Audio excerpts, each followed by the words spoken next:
Dubai in log نامی یہ project زیادہ تر 2020 اور 2022 کے درمیان کے ایسے اعداد و شمار پر مبنی ہے جو دبئی میں لاکھوں جائیدادوں کا تفصیلی جائزہ اور ان کی ملکیت یا استعمال کے بارے میں معلومات فراہم کرتا ہے۔ اس رپورٹ میں وہ جائیدادیں شامل نہیں جو کمپنیوں کے نام پر خریدی گئیں اور جو کمرشل علاقوں میں موجود ہیں۔ یہ اعداد و شمار centre for advance defence studies نے حاصل کیا جو واشنگٹن ڈی سی میں واقع ایک غیر منافع بخش تنظیم ہے۔ اس کے بعد اسے ناروے کے مالیاتی آؤٹ لیٹ E24 اور organise crime and corruption reporting project کے ساتھ شیئر کیا گیا، جس نے 58 ممالک کے 74 میڈیا آؤٹ لیٹس کے نامہ نگاروں کے ساتھ 6 ماہ کے تحقیقاتی منصوبے کو انجام دیا۔ اس میں متعدد سزا یافتہ مجرموں، مفرور ملزمان اور سیاسی شخصیات کو بے نقاب کیا گیا ہے جنہوں نے حال ہی میں دبئی میں کم از کم ایک جائیداد کی ملکیت حاصل کی۔ ڈی نیوز اور ڈان پاکستان سے اس منصوبے میں شراکت دار تھے۔ پراپرٹی لیکس میں دنیا کی کئی سیاسی شخصیات، حکومتی اہلکاروں اور ریٹائر سرکاری افسروں کے نام شامل۔ اس فہرست میں سیاسی شخصیات، عالمی سطح پر پابندیوں کا شکار افراد، مبینہ طور پر منی لانڈرنگ میں ملوث اور جرائم پیشہ افراد شامل ہیں۔ فہرست میں پاکستانیوں کے بھی نام ظاہر ہوئے ہیں اور ان کی جائیدادوں کی مجموعی مالیت کا تخمینہ تقریباً $11 ارب لگایا گیا ہے۔ دبئی میں جائیدادیں خریدنے والے غیر ملکیوں میں پاکستانیوں کا دوسرا نمبر ہے۔ پراپرٹی لیکس میں انکشاف ہوا کہ 17,000 پاکستانیوں نے دبئی میں 23,000 جائیدادیں خرید رکھی ہیں۔ پراپرٹی لیکس میں شامل پاکستانیوں میں صدر آصف علی زرداری کے 3 بچے، حسین نواز شریف، وزیر داخلہ محسن نقوی کی اہلیہ شرجیل انعام میمن اور ان کے گھر والے، سینیٹر فیصل وافدہ، فرح گھوگی، شیر افضل مروت، سندھ اور بلوچستان اسمبلی کے 4 MNAs اور 6 MPA شامل ہیں۔ اس فہرست میں مرحوم جنرل پرویز مشرف، سابق وزیر اعظم شوکت عزیز اور 1 درجن سے زائد ریٹائرڈ جرنیلوں کے ساتھ ساتھ 1 پولیس چیف، 1 سفیر، 1 سائنسدان بھی شامل۔ ان تمام افراد نے براہ راست یا اپنی اہلیہ اور بچوں کے ذریعے جائیداد کی ملکیت حاصل کی۔ عبدالغنی مجید کا آصف زرداری کو 32 کروڑ 90 لاکھ روپے مالیت کا تحفہ۔ سال 2014 میں صدر آصف علی زرداری کو ایک غیر ملکی جائیداد تحفے میں ملی۔ جب انہوں نے 2018 میں اسے ڈکلیئر کیا تب تک وہ یہ جائیداد کسی کو تحفے میں دے چکے تھے۔ 2014 میں جعلی اکاؤنٹ کیس میں آصف زرداری کے ساتھ نامزد ملزم اور بزنس ٹائکون عبدالغنی مجید نے اپنی ویلتھ اسٹیٹ میں ڈکلیئر کیا۔ انہوں نے 32 کروڑ 90 لاکھ روپے مالیت کا ایک تحفہ دیا تھا، لیکن انہوں نے نہ تو اس تحفے کی قسم اور نہ ہی اس کے وصول کنندہ کا ذکر کیا۔ تاہم GIT نے مارچ 2014 میں دبئی میں ایک پینٹ ہاؤس کی خریداری کے بارے میں ایک میمو برآمد کیا۔ پراپرٹی لیکس کے ڈیٹا سے یہ بات سامنے آئی کہ عبدالغنی مجید نے یہ جائیداد آصف زرداری کو تحفے میں دی تھی، جنہوں نے یہ اپنی بیٹی کو تحفے میں دی۔ پراپرٹی لیکس کے ڈیٹا میں اومنی گروپ کے چیف فائنینشل آفیسر اسلم مسعود اور ان کی اہلیہ کو بھی متعدد جائیدادوں کے لسٹڈ مالک کے طور پر دکھایا گیا۔ ان میں سے ایک کی قیمت معلوم کی تو پتہ چلا اسے مارچ 2013 میں 10,60,626 درہم یعنی 8 کروڑ روپے میں خریدا گیا۔ سہراب بن شاہ بھی دبئی میں جائیداد کے مالک ہیں۔ انہوں نے 2015 میں ایک ولا خریدا جس کی قیمت 12,71,888 درہم یعنی تقریباً 9 کروڑ 60 روپے تھی۔ مذکورہ تمام افراد کو سوال نامے بھیجے گئے سوائے اسلم مسعود کے جو وفات پا چکے، تاہم کسی نے بھی اس کا جواب نہیں دیا۔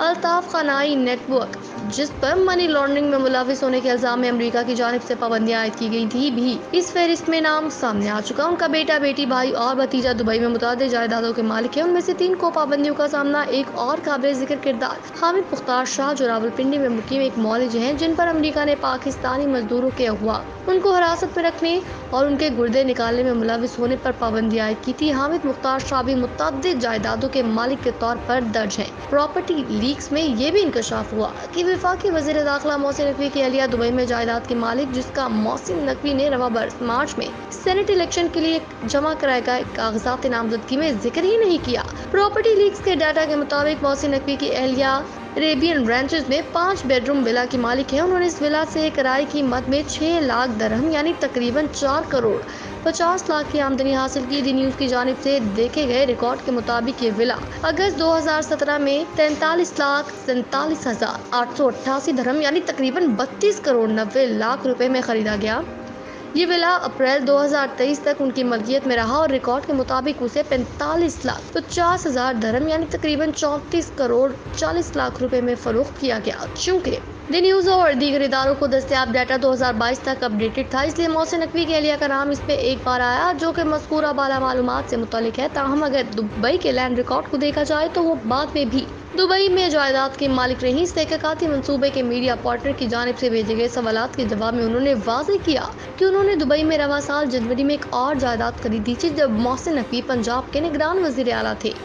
2 ماہ بعد وہ مارچ میں سینٹ کی نشست کے لیے امیدوار تھے۔ انہوں نے اس جائیداد کو ڈکلیئر نہیں کیا۔ اس بارے میں ایک سوال کے جواب میں محسن نقوی کی اہلیہ نے کہا، ہم رواں سال کے ٹیکس ڈکلیریشن اور الیکشن کمیشن کے لیے اس کو ڈکلیئر کر دیں گے۔ ماہرین اقتصادیات اور نامہ نگاروں کی جانب سے تجزیہ کیے گئے ڈیٹا لیک کے مطابق دبئی میں غیر ملکیوں کی زیر ملکیت رہائشی جائیدادوں کی تعداد میں بھارتی پہلے نمبر پر۔ دبئی میں 29,700 بھارتیوں کی ملکیت میں 35,000 جائیدادیں ہیں۔ ان جائیدادوں کی کل مالیت کا تخمینہ اسی سال 17 ارب ڈالر لگایا گیا۔ جائیدادوں کے مالک پاکستانی شہری دوسرے نمبر پر، یہاں 17,000 پاکستانیوں کی 23,000 رہائشی جائیدادیں ہیں۔ جائیدادوں کے مالکان پاکستانیوں کے بعد برطانوی اور سعودی شہری ہیں۔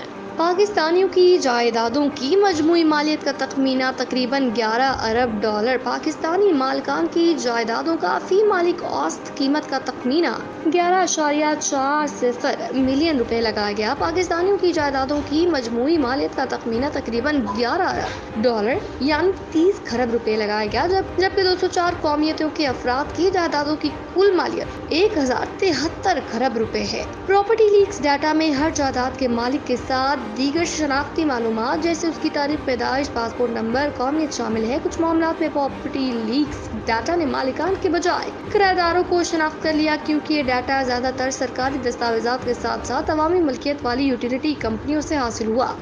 پروجیکٹ کے رپورٹرز نے صرف ان معاملات میں مالکان کے نام ظاہر کیے جو مفاد عامہ کو پورا کرتے ہیں۔ اس میں جائیدادوں کے وہ مالکان شامل ہیں جن پر کسی جرم کا الزام ہے یا انہیں پابندیوں کا سامنا، یا وہ سرکاری اہلکار یا ان کے ساتھی ہیں۔ ان میں وہ اہلکار بھی شامل جن پر بدعنوانی کا الزام ہے یا جنہوں نے اپنی جائیدادوں کو عوام سے پوشیدہ رکھا۔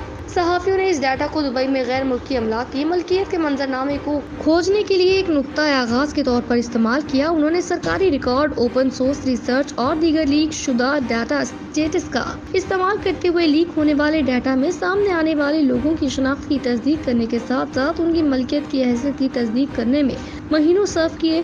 رپورٹرز نے صرف اس صورت میں لوگوں کے نام اس منصوبے میں شامل کیے جب ان کی شناخت کی تصدیق دوسرے ذرائع سے آزادانہ طور پر ہو سکی۔